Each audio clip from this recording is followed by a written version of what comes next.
Moi des âmes du purgatoire. 29e jour, les apparitions. Premier point, Dieu permet-il aux âmes du purgatoire de revenir sur la terre? Un des amis de saint Augustin, évêque du Salles, lui posa un jour cette question. Que faut-il penser de ce qu'on a vu plusieurs personnes apparaître après leur mort, aller et venir dans les maisons comme auparavant? Que faut-il penser encore de ce que, dans certains lieux où il y a des corps enterrés, on entend souvent du bruit, à une certaine heure de la nuit? Je ne suis pas loin de croire, répond le grand docteur, que ces sortes d'apparitions soient fréquentes et naturelles aux morts.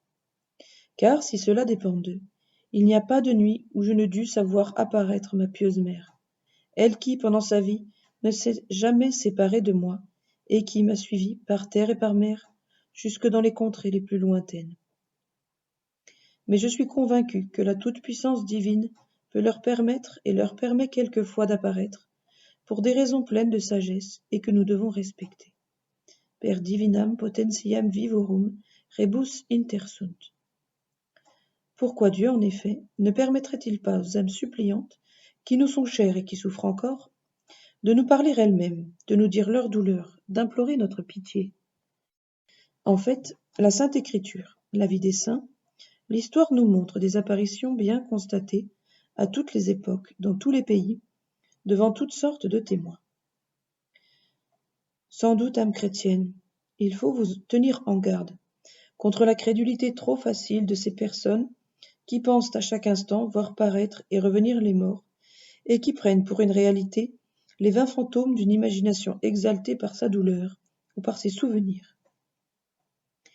Mais gardez-vous de nier la possibilité des apparitions, puisque la raison dit que Dieu peut les autoriser, et que l'expérience démontre qu'il les a en effet autorisées plus d'une fois. Elles sont rares, mais elles sont possibles. Deuxième point, pourquoi le permet-il? L'Écriture sainte nous apprend que Samuel, après sa mort, apparut à Saül, pour lui adresser de justes et sévères reproches. Pour moi, je ne crains pas de dire hautement qu'une des raisons qui paraissent les plus fortes pour déterminer Dieu à accorder aux morts une semblable permission, c'est sans contredit l'ingratitude de ceux qui les oublient sur la terre, et qui, uniquement occupés à s'enrichir de leurs dépouilles, les laissent souffrir indéfiniment dans le purgatoire, sans penser à leur soulagement et à leur délivrance. Aussi ces pauvres âmes apparaissent-elles ordinairement aux vivants sous une forme ou dans une attitude qui excite la piété et la commisération. Souvent leur visage est triste, des flammes ardentes les environnent. Elles poussent de profonds soupirs, des cris plaintifs, elles exhalent des reproches. Quelquefois, elles révèlent leur présence par un bruit retentissant, par des symboles extraordinaires.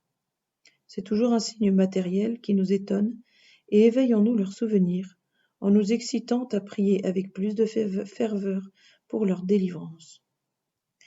Béni soit Dieu qui se sert de tous les moyens possibles pour nous rappeler le grand devoir de la charité et de la reconnaissance envers nos frères les morts.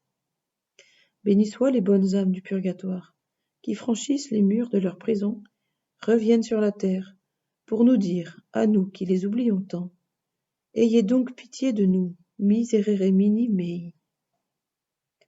Exemple. Un jeune homme issu d'une famille honorable et chrétienne, fidèle à ses pratiques de piété, se mettait cependant peu en peine de secourir les âmes du purgatoire. Il ne priait jamais, ou presque jamais, pour ses parents défunts. Non content de ne pas pratiquer cette salutaire dévotion par lui-même, il en dissuadait les autres, sous prétexte d'une charité mieux placée. Pourquoi, disait-il, tant s'occuper du sort des trépassés, puisqu'ils sont assurés de leur salut et qu'ils ne peuvent ni offenser Dieu ni le perdre? Il ne croyait pas non plus aux apparitions, qu'il tournait souvent en ridicule. Pour le corriger, Dieu permit à ces âmes affligées de sortir de leur prison et d'apparaître sous des formes effrayantes à celui qui leur causait un si grand dommage. Elles l'assiégèrent en tout lieu et à toute heure, poussant des cris déchirants, remplissant ses yeux de fantômes étranges, glaçant son âme de stupeur, ne le laissant reposer ni le jour ni la nuit. Le moyen fut efficace. Le jeune homme changea entièrement de conduite et de langage. Il quitta le monde, entra dans l'ordre de Saint-Dominique, et, devenu prêtre, il voua aux âmes du purgatoire un culte tout spécial. Il offrit pour elles tant de prières et tant de messes, il prêcha si souvent et si éloquemment en leur faveur, il inspira à tant de cœurs le désir de les soulager, qu'on l'appelait vulgairement l'avocat des morts. Il l'était en effet. Jamais on n'entendit de raisons si fortes, si convaincantes, si nombreuses, que celles qui sortaient de sa bouche, pour prouver que la charité la plus éminente que l'on puisse exercer en ce monde, envers le prochain, est de prier pour les défunts. Il mourut en odeur de sainteté, et son âme sans doute s'envola au ciel, près de celle qu'il avait lui-même délivrée par ses suffrages.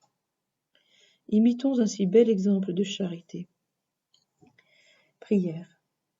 Mon Dieu, je crois que vous êtes assez puissant et assez bon pour nous envoyer, quand vous le jugez à propos, des messagères extraordinaires, afin de nous rappeler le souvenir et les besoins des fidèles de l'Église souffrante.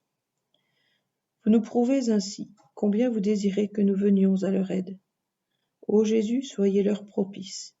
Seigneur, appelez vos enfants et nos frères au séjour éternel, et que la lumière qui ne s'éteint plus luise sur eux, qu'ils reposent en paix.